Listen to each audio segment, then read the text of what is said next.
श्री गणेशाय नमः। वक्रतुंड महाकाय सूर्यकोटि समप्रभ निर्विघ्नं कुरु मे देवं सर्वकार्येषु सर्वदा। अब हम गणेश जी का नाम लेकर शिव पुराण प्रारंभ करते हैं। ओम नमः शिवाय, ओम नमः शिवाय, ओम नमः शिवाय। भोले बाबा को, शंकर भगवान को कोटि कोटि प्रणाम। शिव पुराण में श्री रुद्र संहिता के तृतीय खंड में 15वां अध्याय प्रारंभ करते हैं। तारकासुर का जन्म व उसका तप। ब्रह्मा जी बोले, हे मुनि श्रेष्ठ नारद, कुछ समय बाद वज्रांग की पत्नी गर्भवती हो गई। समय पूर्ण होने पर उसकी पत्नी ने एक पुत्र को जन्म दिया। वह बालक बहुत लंबा चौड़ा था। उसका शरीर बहुत अधिक विशाल था। वह अत्यंत शक्तिशाली और पराक्रमी था। उसके जन्म के समय सारे संसार में कोहराम मच गया। चारों ओर उपद्रव होने लगे। आकाश में भयानक बिजलियां चमकने लगी तथा चारों दिशाओं में भयंकर गर्जनाएं होने लगी। धरती पर भूकंप आ गया। पहाड़ कांपने लगे। नदी, सरोवर का जल जोर जोर से उछलने लगा। चारों ओर आंधियां चलने लगी। सूर्य को राहु ने निगल लिया और चारों ओर अंधकार छा गया। उसके जन्म के समय ऐसे अशुभ लक्षणों को देखते हुए कश्यप मुनि ने उसका नाम तारक रखा। तारक का जन्म हो जाने पर वज्रांग के घर ही उसका लालन पालन होने लगा। थोड़े ही समय में तारक का शरीर और बड़ा हो गया। वह पर्वत के समान विशाल और विकराल होता जा रहा था।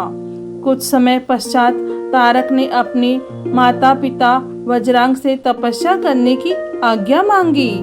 तब उसके माता पिता ने प्रसन्नता पूर्वक उसको आज्ञा प्रदान कर दी। साथ ही उसकी माता ने उसे यह आदेश दिया कि वह देवताओं को अवश्य जीते और उन पर अपना आधिपत्य कर स्वर्ग पर अधिकार कर ले। अपनी माता की आज्ञा पाकर वज्रांग का पुत्र तारक तपस्या करने के लिए मधुवन चला गया। वहां तारक ने मुझे प्रसन्न करने के लिए कठोर तप करना आरंभ कर दिया। उसने अपने दोनों हाथों को सिर के ऊपर ऊंचा कर लिया और ऊपर की ओर देखने लगा तथा एक पैर पर खड़े होकर एकाग्र मन से 100 वर्ष तक तपस्या करता रहा। उस समय वह केवल जल और वायु से ही अपना जीवन यापन कर रहा था।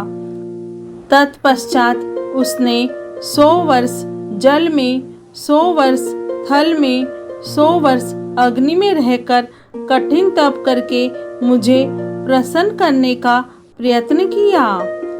फिर 100 वर्ष पृथ्वी पर हथेली धारण करके, 100 वर्ष वृक्ष की शाखा को पकड़कर तथा अनेकों प्रकार के दुख सह सह कर वह तप करता रहा। इस तपस्या के प्रभाव से उसके शरीर से तेज निकलने लगा, जिससे देवलोक जलने लगा। यह देखकर सभी देवता घबरा गए। फिर मैं स्वयं तारकासुर के पास वरदान देने के लिए गया। मैंने तारकासुर से कहा, तारक, मैं तुम्हारी इस दुस्सह तपस्या से बहुत प्रसन्न हूँ। तुमने इस प्रकार कठोर तप करके मुझे प्रसन्न किया है। तुम्हारा इसके पीछे क्या प्रयोजन है? निसंकोच मुझे बताओ। मैं तुम्हें तुम्हारा मनोवांछित फल अवश्य प्रदान करूँगा। तुम अपनी इच्छा अनुसार वर मांगो। ब्रह्मा जी के इन वचनों को सुनकर तारकासुर उनकी स्तुति करने लगा। तत्पश्चात वह बोला, हे विधाता, हे ब्रह्मा जी, अगर आप मेरी तपस्या से प्रसन्न होकर मुझे वरदान देना चाहते हैं तो प्रभु मुझे पहला वर यह दे कि आपके द्वारा बनाई गई इस सृष्टि में मेरे समान कोई भी तेजवान और बलवान न हो। दूसरा वर यह दे कि मैं अमर हो जाऊं, अर्थात कभी भी मृत्यु को प्राप्त न होऊं।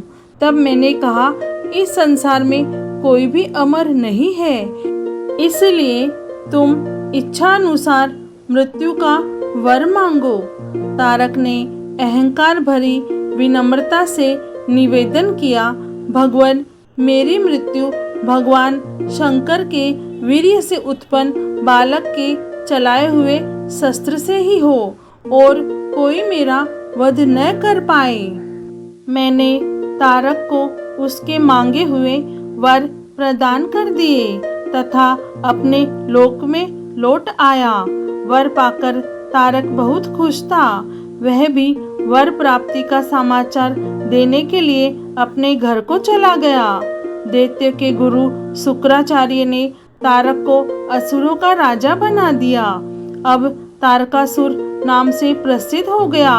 वह तीनों लोकों पर अपना अधिकार स्थापित करना चाहता था, इसलिए सबको पीड़ित कर, उनसे युद्ध कर, उन्हें हराकर सबके राज्यों पर अपना अधिकार करता जा रहा था।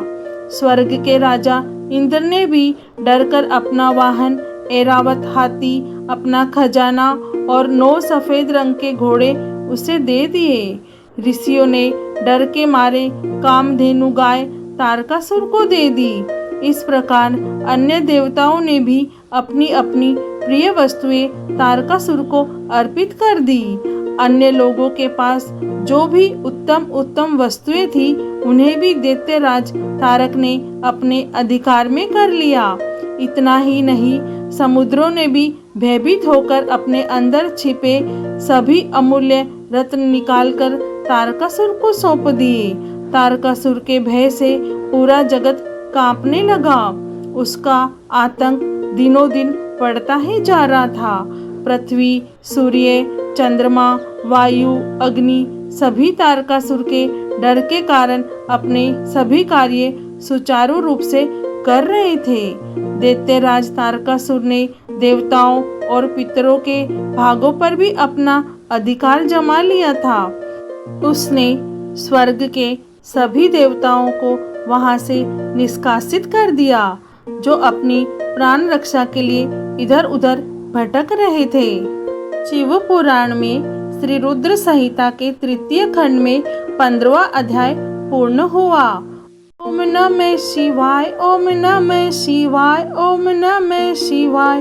हे भोलेनाथ, हे शिव शंभु, हे माता पार्वती, आपको कोटि कोटि प्रणाम और कोटि कोटि धन्यवाद। जय भोलेनाथ।